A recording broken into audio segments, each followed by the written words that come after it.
As defined in an old Greek movie, the true meaning of Kéfi is that desire left over after pain and sorrow. It's that outburst that turns into a smile, a song, or a dance.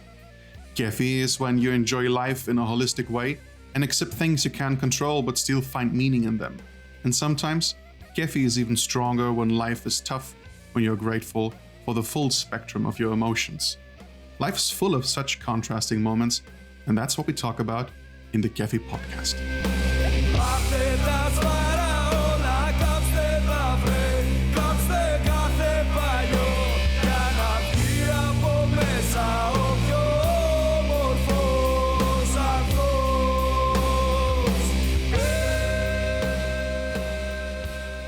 Welcome to the Kéfi podcast, Angie. I'm really happy to have you here.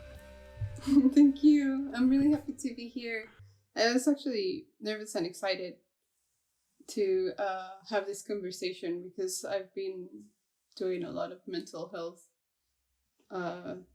deep dives the past week. So like what? Like let's start right away. Like what have you been doing?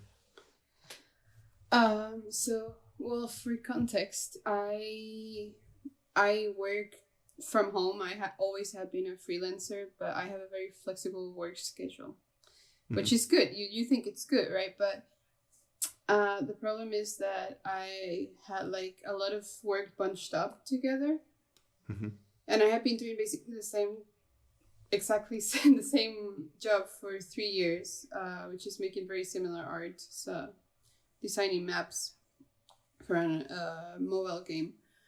And it just bunched up together for this year because I was sick and had lots of health issues, so I was always late, and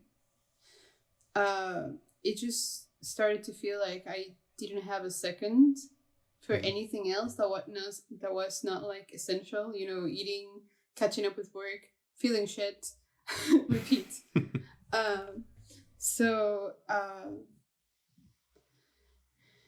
I decided that I was just, from last week, I was just gonna take each day from zero, not be like, the logical thing is sit down and take your date book or whatever you used to plan and be like, okay, today I have to color block, look for references for my next assignment, send emails, take out the trash,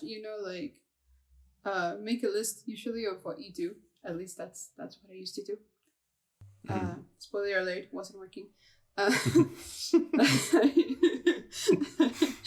So I just decided I'm gonna do whatever the fuck I want every day, because if I keep going like this, I feel like I'm going to implode. I just feel like when you have a fever, and then no matter what you do, you can feel okay. It doesn't matter if you're in the most comfortable position, if you're taking everything you can for preventing or lowering the fever. I just felt so bad. And, I would judge myself if I woke up a little bit later, if by lunchtime I wasn't done with the first part of the tasks of the day. And then I had to cook, and then, cleaning and like normal being alive stuff. So I just chucked that up out the window, and then I'd be like, okay, I feel like having just a snack for breakfast, not like a full breakfast. Because of my health things, I have to be very regular with my meals. So that was adding extra stress. And then I'm just gonna paint whatever I want. I'm not gonna sit straight and work, or maybe I just feel like going for a walk because the morning's nice, and I'm gonna do some gardening, just like in no particular order every day, just doing things that I thought in that moment I would enjoy. And then when I found the time and the headspace, I was like, okay, I need to get at least a little bit of work done. So I'm just working basically super slowly, but I can see such a difference because I feel so much more relaxed. I still have moments where I think of artwork and like posting and jobs and like normal anxiety things, like what if I die and I never manage to do anything else with my life except doing these horrible maps every week on end. Excuse me. The normal thoughts, and then wait. So how serious are you about this now? Only 60%. Wow, really?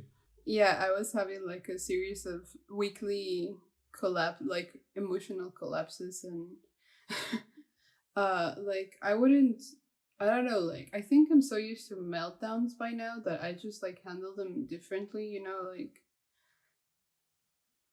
like quietly in a way. But talk it out, or I'll just like send messages to Paulina or Iris, and then when they come back to their phone, they have like 3 hours in voice clip messages of me just like thinking like why everything is so fucked up in my brain. And I have to say, like, that has helped. But yeah, a very big point of anxiety for me, and that I realized this week, is because of trauma from the past and things that I was told by my family and at university and stuff. Okay. Would be like that I'm never doing enough, like if there's a moment where I'm not doing something, I'm being lazy, or if I'm resting and somebody else is working, then I'm being lazy. Or like I will always have to be like in this eternal hustle where I don't have a second to rest, and then I'm not gonna paint the things that I want to paint, and like go on nice walks on random moments of the day, because hey, you're alive, you're supposed to do something else than sitting and arting, or cooking, or whatever it is that you do all day without pause, and like taking some of the life around you. And yeah. What was I? Why was I saying this? So, to me, it sounds. It sounds very much like all that you're doing is basically directed by the expectations that you have for yourself without really wanting them. Yes. But did you figure a way out? Or is this something where you say it's a kind of thing that I keep coming back to no matter what I'm doing?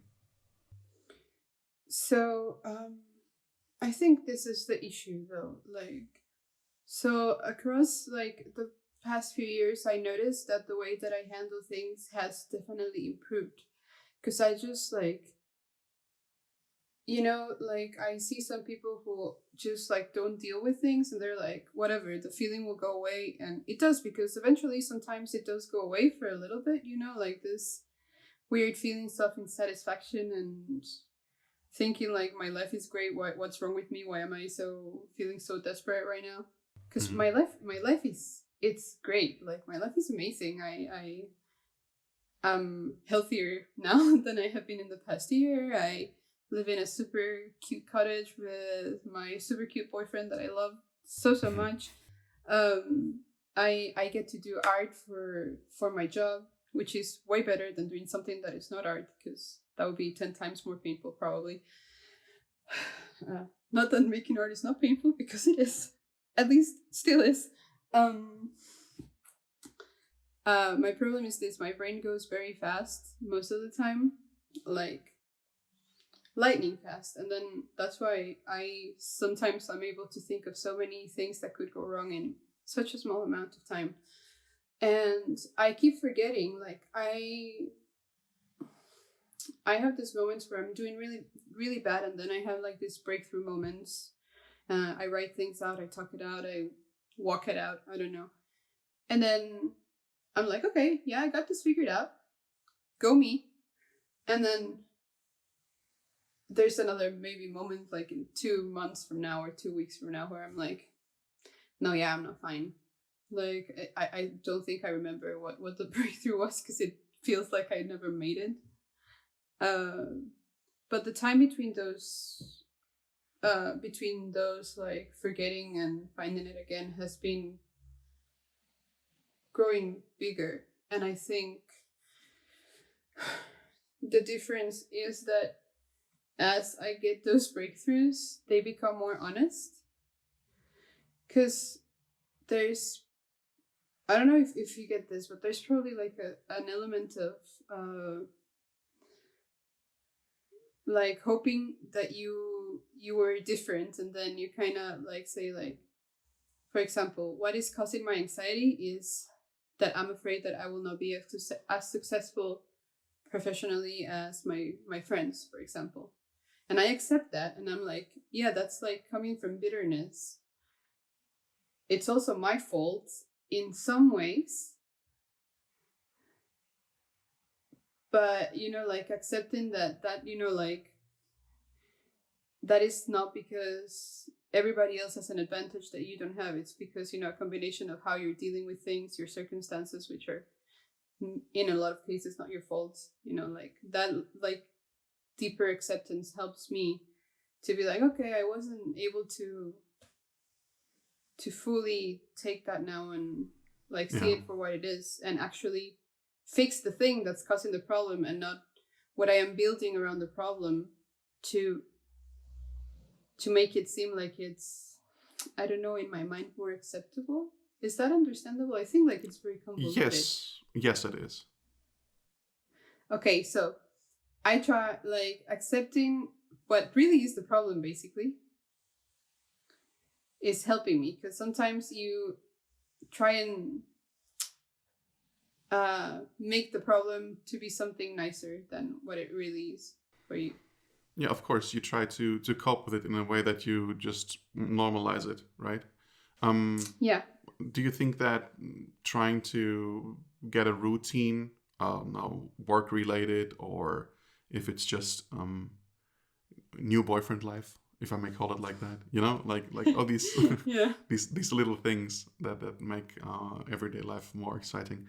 Do you think that this is something that helped you, like some kind of distraction maybe from the things that your mind goes back to, or is this something that actually has made it harder for you to concentrate and focus on on getting healthier?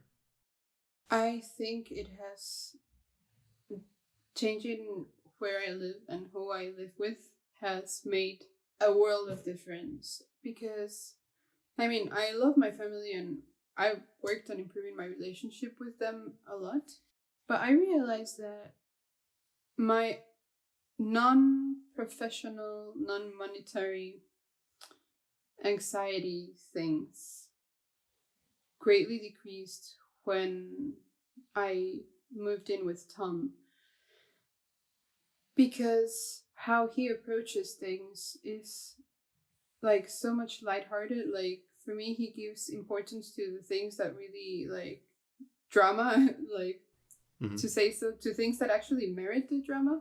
It's not like everything is big and difficult. In my family, everything has always been big and difficult because my parents, even though they might not admit it, and I love them to bits, also have like big anxiety, OCD problems. And being with someone who is a little bit more normal up here than I am really helps me, because he helps me ground myself, and also seeing how he's approaching things sometimes makes me pause and go like, okay, so I think I need to go take a walk before I tackle this issue that's happening here again. Yeah. Full on. Routine wise, I realized, and I think this is the breakthrough that I had this week. It definitely depends. Like if I had a project that I was excited about and I had to work on harder, that's different, because I have a motivation there. And the problem is that I've been doing the exact same job for 3 years, which is just like a variation of the same idea for 3 years every week. So it's been kind of like difficult for me to find it stimulating all the time. And for me, the best routine right now is see how the day feels like and go task by task, whatever that is. And I've been so much more productive in general than when I give myself a super rigid routine. And that was one of the things that I was beating myself about all the time, because I was like, okay, so Spiridon has a routine, Iris has a routine, the dog has a routine, it goes out to walk in the morning and in the evening, and why do I feel like I'm going mad just because I have to do something exactly at 7 p.m., you know, like, for me, those things were just like causing anxiety that, okay, I have to do this by then, I have to have lunch by then, I have to work out by then.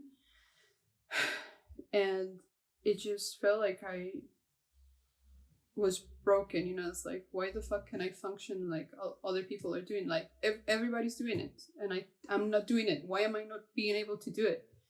So I was just beating myself up over that. And I was like, you know what? Fuck everything. I'm just gonna really scratch everything that I've been trying to do for now, because it's obviously not been working. And yeah, it's just like right now, my current routine, which might change in the future, is whatever feels right in the day. Lots of walks if I can, because I need like to see nature and see the green. I think if you're more of a city person, then that's different for you. But for me, I kind of need a lot of alone time and silence as well. Like, you know, I hear Tom, for example, he works and he's always listening to music and YouTube and stuff. And for me, sometimes when I work, I either need something that's like very evenly paced, or I need silence.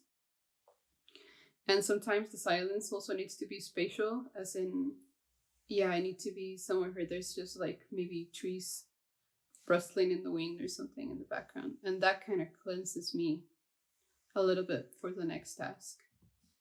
What's your routine? I feel like I've been talking like nonstop, and I know you're. That's the point. Me, no, like, I know. Okay.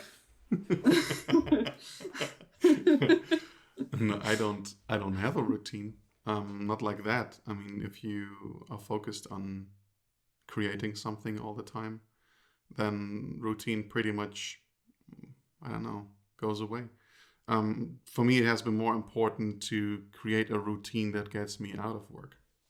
So to speak, as to have, like, I used to need the discipline to get something done, and now I need the discipline to stop doing something. Which for me means stopping to work at 4 o'clock, which lately hasn't been working that well, but it worked before that. You're trying though. Yeah, it's the effort that matters. I mean, it's like when you're trying to fight any kind of addiction. It's not like you have a fallback and then you say, oh, fuck it, I won't just make any efforts anymore. You're like, all right, back on the horse, and you try again. Yeah. And in this case, it means it means trying to stop to work at 4 o'clock, taking time for the family, not working on weekends. And this can be hard, especially when you take your work all the time with you, when most of the work is basically thinking about stuff, creating it in your head. You have your desk all the time in this mush of brain in your head. And and that's the thing that my wife keeps telling, for example, when we are with friends. She's always like, well, we can go to vacation, whatever, but he's working anyway. Yeah, like as long as I'm not talking with him, basically, she says that I am working in my head. Then I'm going to this space and I keep thinking about solutions to problems. And that's just how it is. And like, but you enjoy what you're doing right now. Very. I know that. I love my job. Yeah. So do you think, like, I'm trying to work my way around that, because like, for your wife, it must be completely different, right? Because she's a separate headspace. But if you're just thinking of doing something that you enjoy, of advancing something you enjoy when you're not engaged in other things, to me that's kind of like all right, as long as at some point you kind of try and cultivate a little bit of mental emptiness. And a lot of people call it meditation. I've tried meditation. I have to say I haven't been trying hard enough. But for example, for me, working out, which I just got back into after not being able to do anything because I was always sick, has helped me. But also just like observing nature and like those walks, that's like a meditation for me, because in those walks sometimes not all the time, but sometimes I have like 2 minutes of silence and I'm just like looking at the scenery, and I'm like, "Oh, okay, yeah, that felt nice, like mental emptiness, even if it's just for 2 minutes." That's something that people have when they go for a shower, and have these shower thoughts, and have like these so this is, to me, this is work. Like work in terms of creating something and thinking about something and finding solutions is that kind of meditation. That's why I'm saying that, to me, that's actually something that I really enjoy. Like for people, if they hear work, it's something totally different than it is to me. And when people then sometimes, of course, work is also the grind. It's also sitting down on your desk and shoving around pixels and all that stuff, because obviously that's it. But I can just relax at the same time and keep thinking about what I have been doing and find a way to do it better. And it relaxes me just as much as vacation. That's just how my brain, for example, operates. Maybe that's a problem with the workaholic. And that's not a romantic thing either about the issue, because it also means that maybe that I forgot how to not do that. It's just who I have become over the years, Yeah, you struggle at first, to get your mind to a certain speed. And then once it's in that speed, it's almost impossible to slow it down. I have a problem with that most of the time as well. Like I said, probably your brain's the same. Like I'm always going like 1,000,000 miles per hour. And, like in order to burn that energy in a day, I need to do a lot. When I don't do a lot, like I feel like my brain is underworked and it just gives me anxiety a little bit. But I need to read, like I usually read like 5 books at the same time, and like I need to like sketch walk, I need to keep doing stuff. So like, the energy is spent in a way. I think maybe a good way would be to divide the aspect, because that has helped me, of there is the fear of not doing enough, and many people, and it sounds like you have the same problem, and I used to have that too. Not doing enough is not equal not being enough. So you can how can I say, like you can still stop working and feel worthy, and as soon as that, like this, as soon as these boundaries are gone, I think some parts will be easier to manage, because my work and the confirmation that I get for that are not necessarily what I want. It's just something like it's in place of that, because what people actually want is it's this. I would assume, I can only assume that it's like that, because it just feels like the most human thing, and so many people had told me that what people want is to feel needed and to get the confirmation that they do everything right and that they are enough. That doesn't have to do with the work. It doesn't have to be the same. I think, it's such a delicate balance, like there's just like a little bit more grams of all that being needed and being accepted that tips you over like the unhealthy end. Cause I haven't been to therapy in a while because my therapist is, back in Costa Rica, and I actually stopped taking my medication because I couldn't get it here. It was a bit complicated with COVID and all that. But I always asked him, like, but what if I don't really have OCD because I have OCD. That's one of the things that makes my mind spin so much all the time. I don't have a terrible one, but it's like, it's there. And I always asked him, like, but don't people, like, if normal brain people have, like, this same, like, things that I have, you know, like certain preferences and certain, like, intensity of thoughts. And he always told me, like, the difference between a normal person and a person with OCD or anxiety is the intensity, you know, like the degree of intensity. And I find that, like, I had a very maybe because I have other like mental health. I'm not gonna call them issues because, you know, like especially OCD is very genetic. Apparently, that's what he said. But I was holding on too much, especially with my family, to like feel that I was enough, right? Because there was this point where, and sorry, Mom, I know you're never gonna watch this, but if you do, I love you, and we've talked about this, so I'm gonna say it just in case it could help anyone who's listening. You know, my mom, when I was trying to find a job as an artist, we all know it's pretty difficult to break into the industry, like pretty damn difficult. I was trying so hard. And I, at the same time, I was like helping her with her company that she had back then, and I didn't have any money to contribute, and I was living at her house, so I would like do housework all the time, but like hire me, I'm good at cleaning, kind of, and cooking kind of work, you know. I was like intensely doing that, and every moment that she would see that I didn't do something perfect, or like, I'm saying perfect because my mom has OCD too. Like, she cleans the tiles, the thing in between the tiles with a toothbrush. She would call me lazy and selfish, you know, because she was working so hard, and she had worked so hard to have the house and have the kitchen and, you know, the food and all that. And I was trying so hard. I was trying so hard to please her, and she was never pleased. And actually, one of those moments when we had one of those discussions was when I first started having panic attacks.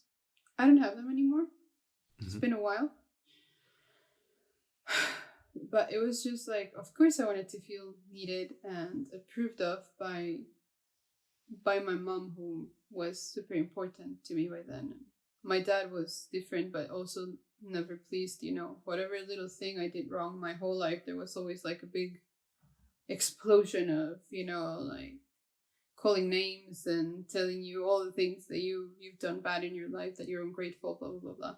So, you know, I was told I was selfish all the time, so I wanted to be exactly the opposite of that, so they would actually, you know, I could show them that, you know, I was worth being loved in a way. Yeah. And that was really hard to break apart from, and I think it did translate into my fears as an artist. And I know that it sounds a little bit like, for some people they're like, oh, you know, just get over it.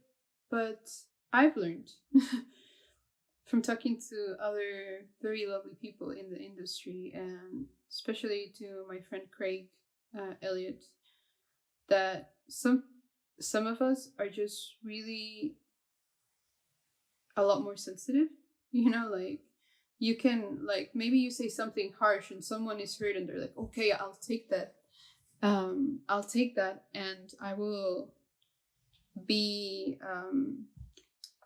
better after this. Or you can take that and try to be better, but always with the weight of that, like, horrible mean comment, you know, and be like, yeah, I'll try, but, you know, it's always hurting a little bit inside, and you're scarred a little bit deeper. And then when you have to get out of all of that, it takes some extra work. But I think I'm trying to accept that that's all right. That's another thing that I'm trying to get through this week, you know? Like, even if my art is not, like, needed, And because I feel sometimes like, like, I mean, there's like millions of people making art. Like, why is my art? Does my art need to be out there for other people to see? Yeah. So even though that's not necessary, I will still try and do it for myself, like, and try to break from those things that I know now definitely come from very painful things that were said to me over the course of my life. And I am a big ass adult. Like, I should be over this. Sometimes I think sooner, but hey, baby steps, right? Who said that you should be over it because you're an adult? Because Me. this doesn't sound like because this doesn't sound like something a therapist, for example, would say. No, probably not. I think if that was the case, if people would just get over things that happen, then therapists would have a very easy job or none at all. These definitions are probably just happening very early, right? Like these things that tell us how we will react in the future on things. How like you just mentioned something super interesting. I was about to say funny, but it's actually not funny. It's just funny to me because when I realized that, because I've always been someone who has been straightforward, and if people couldn't if they couldn't take what I was saying in the way that I was saying, then they were just not worthy.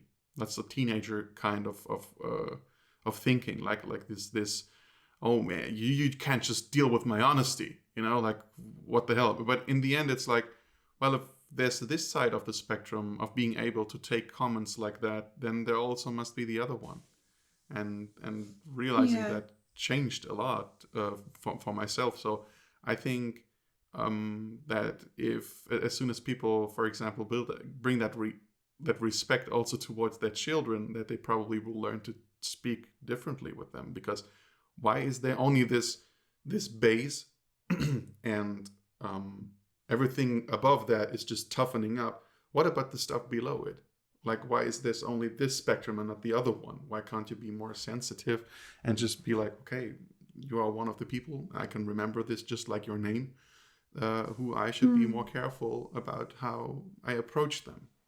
Maybe this is something that would especially like you mentioned, like with talking with children, would change a couple of things. Yeah, I think about that a lot because I really want to have children. Mm-hmm. And they always say, like, there's no university for parents. Like, nobody teaches you how to parent. But for me, I think at least my parents taught me a lot of good stuff that I definitely will not be doing. And they also taught me lots of really amazing good things. My parents, they're people, and their parents were tougher than they were on me, and blah blah. No excuse though. Be nice to your kids, please. Be nice to your siblings also, because God, I'm so glad that I have my brother. He's like the loveliest guy ever. But I've seen that a lot. Like when I talk about this a lot with Iris, and I don't know if you're gonna talk with her, but I think she has such good insight on this. We talk about mental health stuff like almost every day.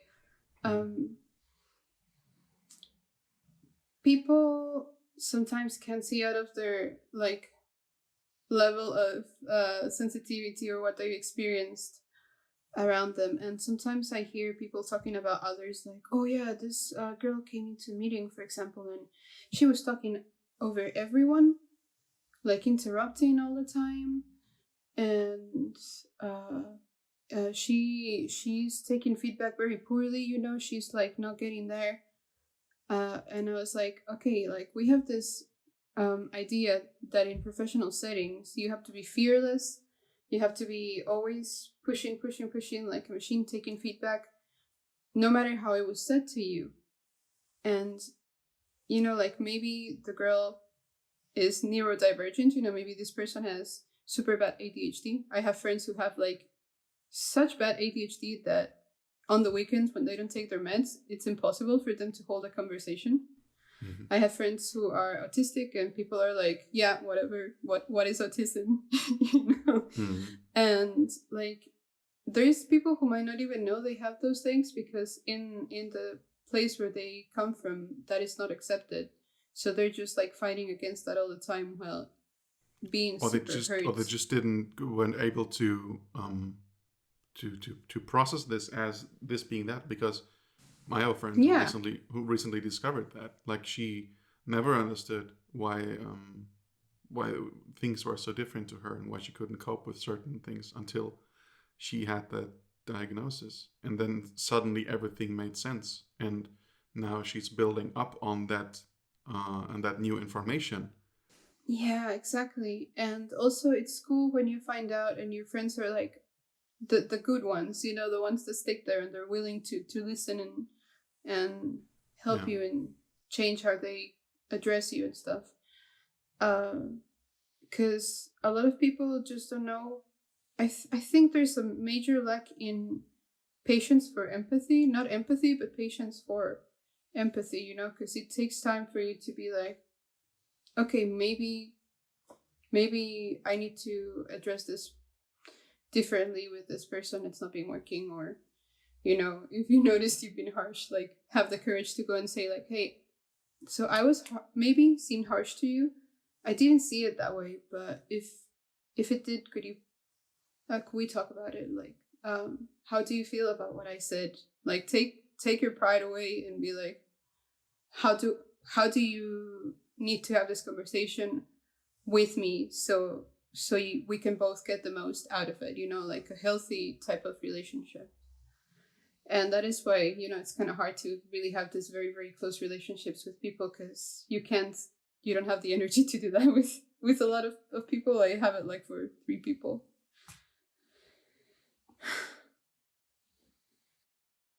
I will say something now that probably won't make me very popular with some who are listening to this, but I feel like there's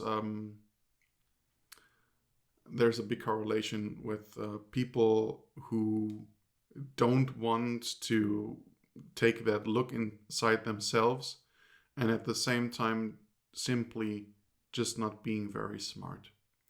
I feel like I feel like it's something that I've talked about with my family and also with my wife a lot. If we are dealing sometimes with people who are really stubborn, or for example, like right now, like have this thing about, you know, not wearing masks because we're in a pandemic, and this is just, you know, okay, I can see. Do you know? Wait, do you know the slang rat lickers? What was it? Rat lickers. No. So we found this in Urban Dictionary. Tom found it, and it's like it's a slang for people who don't want to wear their masks, and it's like relating people in the Black Death in the Middle Ages, you know, licking a rat. In Germany, we actually call them Schwurbel, and I don't even know why, but it's the funniest word ever. It's Schwurbel. So, for example, he can actually listen. My neighbor is one of them, and he's just the worst troll ever. And like on Facebook, he's like going absolutely crazy on people, and it's just, you know. So I found out in my my sweet 37 years that in pretty much 70% of the cases of people where I encountered people who have absolutely no introspect and will never get it because they just refuse to, it has directly to do with what we would probably call them being stupid. They just don't want to. There's the stubbornness is there, and you probably just need a certain, I don't know, you need the willing. There must be the willingness to self-improve, and but if that's not there, like, it's, yeah. Again, I think I probably will get a couple of at least messages about this, but you can be intelligent but still very stupid in that sense. Exactly. Yeah. Stupid. I talk about this all the time with my friends. It's like there's some people who just have like the emotional intelligence of reason. Like they just, you can't reach it because it's not there. You know?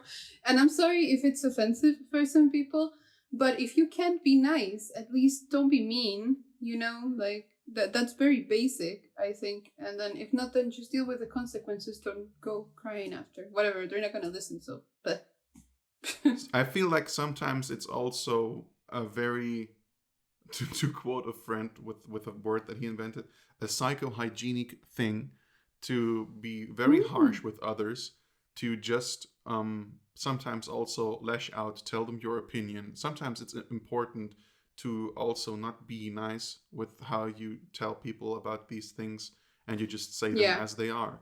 But there's this unnecessity of being harsh to people. For example, you could have just said something else. It might be a sweet spot where you have to decide, is this a case or not? But I think this is what makes out this EQ in that sense.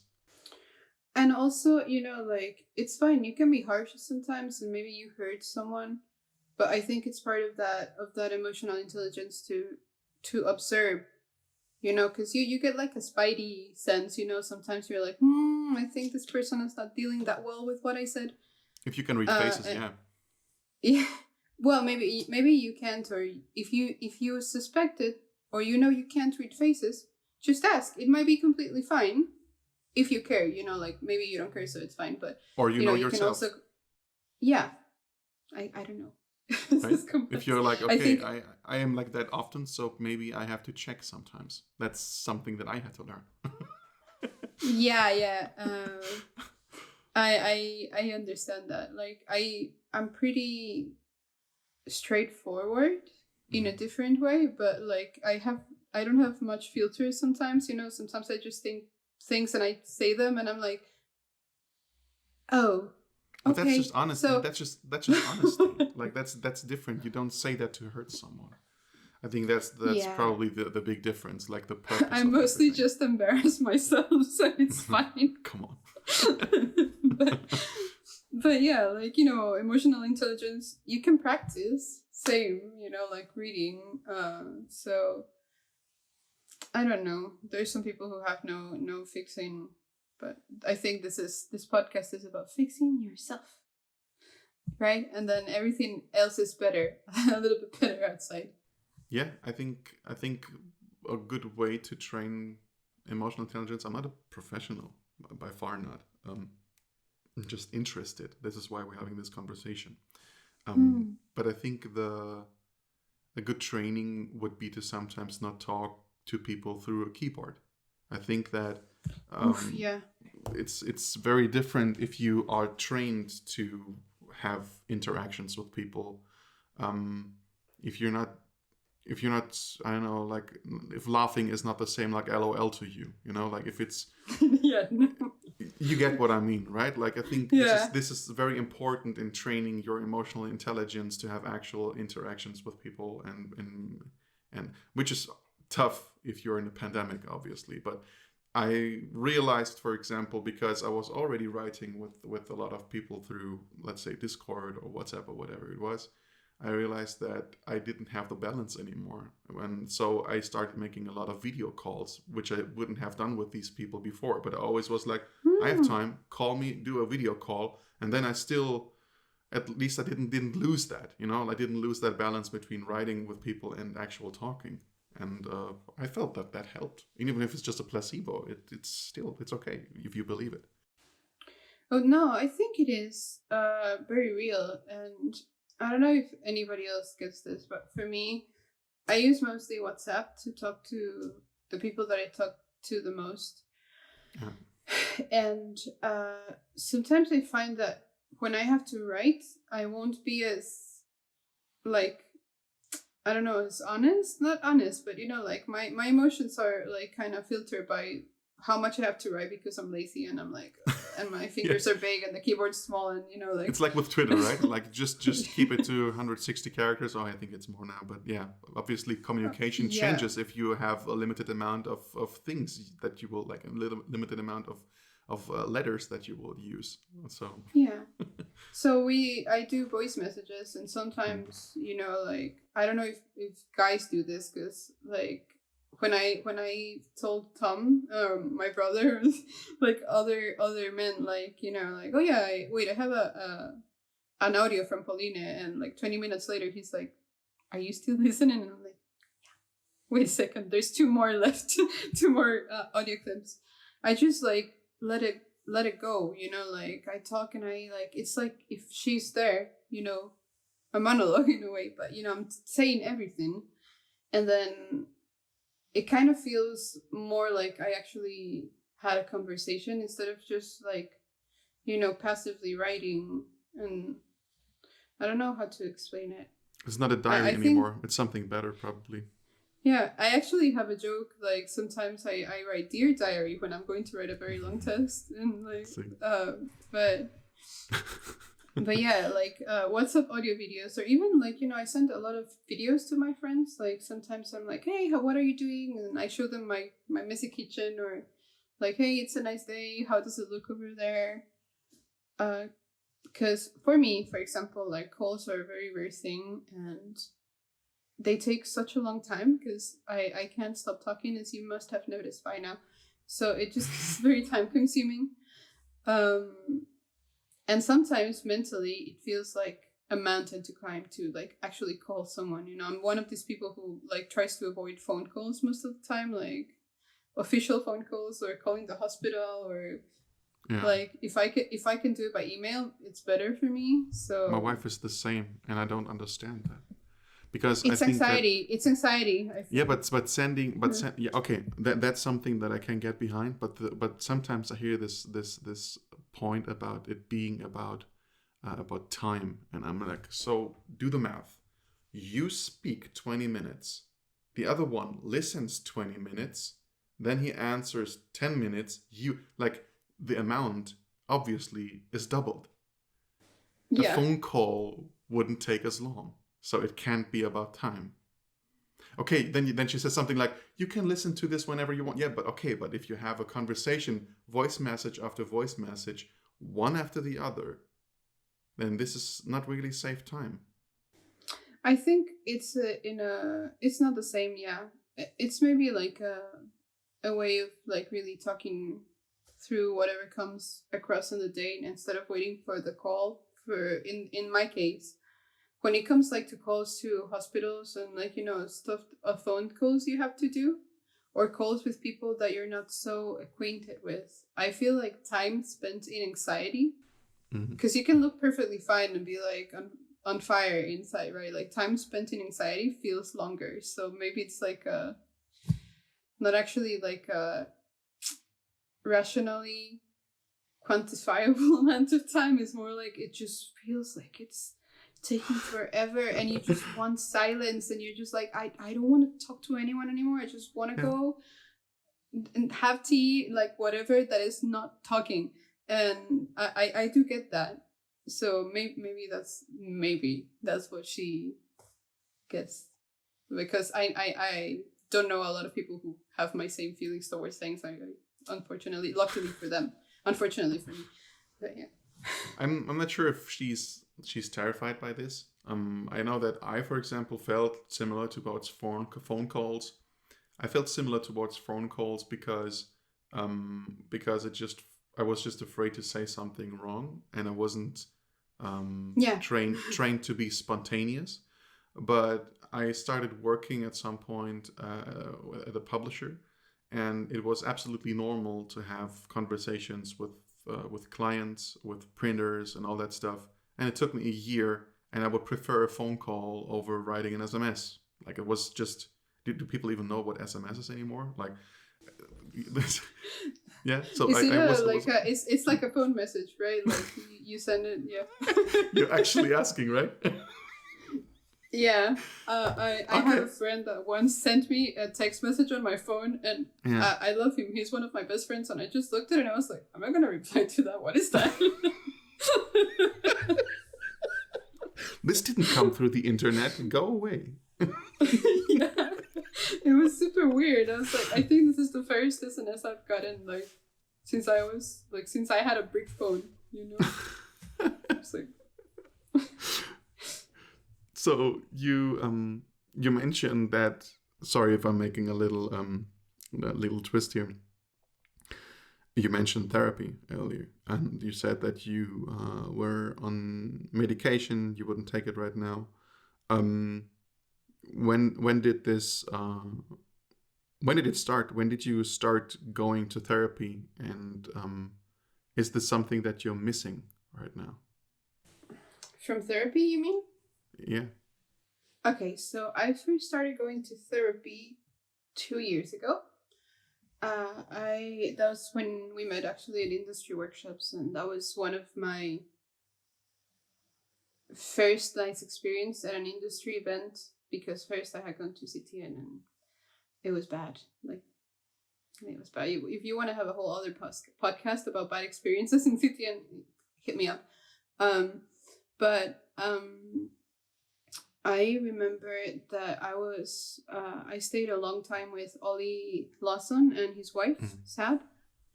And Ollie's a tremendously smart and great artist, and like, they're such good people. And I talked a lot about this with him, you know, like, we just kind of like talked very easily about very deep stuff. And he told me, like, do you know if you have ADHD? Because it seems to me like you do. I do. But it's not terrible. It's just like, you know, like the usual stuff. You're thinking, how many things does this woman have? Not even I know. I'm avoiding going to the doctor for the next 10 years in my life. So like, whatever I die of, I hope it's a mystery, because it's enough for now. That was a joke.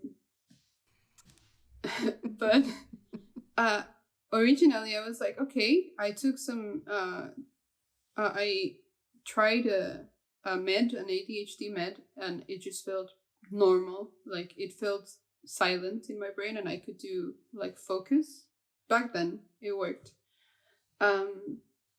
So I immediately, when I went back to Costa Rica, where I was living back then, I went to a therapist. Because I wanted to really know, like, you know, do I have ADHD? That was the main thing. And then at the end of the session, he was like, well, yeah, I would like to see you in 2 weeks. Like, you do have ADHD. Here's the medication, but I am wary to giving this to you, because to me it seems like you have OCD and anxiety, of course. And I was like, okay. So he's like, I would give you this thing called sertraline. That's what I took. And I was really worried, because I asked him, like, do I need to take this forever? And he was like, well, yes. That's what he said. And I was like, fuck, I don't want that. I don't want to take meds all the time. But he was fantastic. He's not that. He's a great therapist. Like, really, really good. I was very lucky to just like have a good one from the first go. Psychiatrist, and also specializing in OCD. And I discovered a lot about my OCD. Like, you know, I would make notes, because I'm a note type of person. I don't know if you are, but I like making notes. Oh, yes. Everything that I make lists of lists. Yes, thank you. See that? Yeah. All the time. I have like so many notebooks and like lists and like special pens even. Here's another one. Here's another one. I got them all. Good. Whole desk. I'm the same. Mine are over there. And I would come with questions like, so I have this very weird thought that always makes me feel really uncomfortable, and like, I don't know if it's normal. And he was like, yeah, okay, it's normal. And you have like, it's normal that you get obsessed with being obsessed about things. Like, if being obsessed is normal for you, and blah, blah. So it was just like for 2 years, it was a very deep dive into my OCD and my anxiety. And going to therapy and taking medication in that moment really, really, really leveled me. It helped me a lot, to the point where I am like, I do have more anxiety now that I'm off my meds. I might consider taking them again in the future, but the one thing that I didn't like about the medication is that I find this funny actually. I couldn't cry. And I'm a crier, like if I find something beautiful, I cry. If I'm like extremely happy, maybe I'll cry a little bit depending on the occasion. If something's very sad, which, you know, I'm like a very empathetic person, like I will cry. I remember. If I see anyone having a bad time, you know, yes. If you cry in front of me, I will cry. I couldn't. I was like, I remember this one day where I was watching this super sad movie and I knew I would cry normally. And I was like, I swear to you. Like, okay, I was like, okay, tears, come to me now. Now, nothing happened. I was like, what the fuck? Yeah, I was trying to invoke them tears and I couldn't. And I realized that on the medication, the lows were not very low, but the highs were just not high at all. Like, I would be glad about stuff and I could sleep easily, you know, I wouldn't have like existential dread at night. But at the same time, when I was taking those meds, I was doing a lot of work, you know, it's just not taking the pill and be like, okay, this is the solution entirely. You know, a good therapist will tell you that you have to work in everything, and he strongly emphasized physical activity. He's like, that is always going to make you feel a lot better. And I know that when you're like in a bad place, moving seems like impossible. But yeah, but you almost never regret after you do it, right? Like, I find that even if it's really hard for me at first, I feel better after. So I'm like, okay, I'm actually glad that I did that. I'll be useless tomorrow, but I mean, baby steps. So I actually don't really miss therapy that much right now. I don't know if it's because I'm afraid that he'll be like, why did you stop taking your meds without telling me? Or another expectation? Yeah, maybe. Or also that I don't really want to go back on my meds because I want to see what else I can achieve, because I've noticed that my change in place, like being here with Tom and feeling like, you know, this is our house, I feel safe, like I'm not in somebody else's house. That has made me feel much more at ease than what I felt before. And I am not catering to the expectations of my entire family, because that's a lot of people, you know, like I never really had time for myself. I always was trying to split myself into all of these little pieces just so they would feel loved, because I didn't want them to feel like I wasn't paying attention to them. And I still do that a lot when I'm working on being loving without giving up too much of myself. That's like an important lesson that I'm trying to learn. And yeah, I think it's just therapy helped me a lot to arrive to a point where I'm now, where I feel a lot more in control and a lot more capable to analyze what is going on and what steps I can take to fix it. And, you know, accepting that sometimes I just have to completely stop whatever it is that I was doing before, because that was making me feel bad, and then see what works. And it's taking time, you know, even if you're on meds, the meds just make it a little bit easier. However, if you have depression, I think that's different. What I can speak from my anxiety and OCD point of view. I thoroughly enjoy my excessive counting sometimes, you know, it's comforting. That's one of the things I have, like I like to count. And in general, it's just like I'm trying to see how this flies with just like being with myself and trying other coping methods like eating a lot less sugar, which I notice makes me super anxious, by the way. When I eat a lot of sugar, I get like super jittery, like a child in Halloween. Actually making time to work out, it also clears my head so much. I do it at the end of the day, and it works. And if I can't work out, I'll try to at least walk a little bit, even if it's just around the block. And that's enough right now, especially in the more wintry times when you are stuck inside the house a lot. So it's nice. It's nice for me to feel the cold and all that. A last little question: how much has art been part of your personal therapy? Like, how does that help you? I mean, you were talking about you love counting. Obviously, concentrating is probably something on art is probably something that is also a kind of a meditation for you. At least other artists that I have talked to before have mentioned that for them too. Like, art for them is like meditation, even if it's just, as they call it, stupid rendering. Because this stupid rendering, as you guys call it to me, is just pure magic. So for me, it's certainly not stupid. But how is that for you? It does help if I take the right approach, because, for me, I always had the, like, everybody's like, oh, you should post art, you should post more, you should do that. And then I'm thinking, like, if I do this, do I have to post it? Like, I feel like it's like a code of honor kind of thing. I mean, obviously not, but that's how it feels in my rational brain.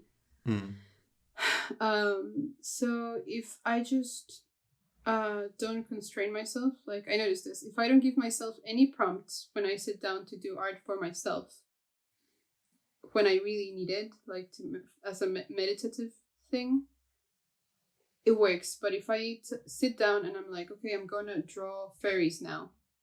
Fairies? I know that I said it wrong, okay? But the ones with the wings and the skinny legs, not the ones with hairy giant dicks, not those. Fairies. The other one. Fairies. You said it fine. It's okay.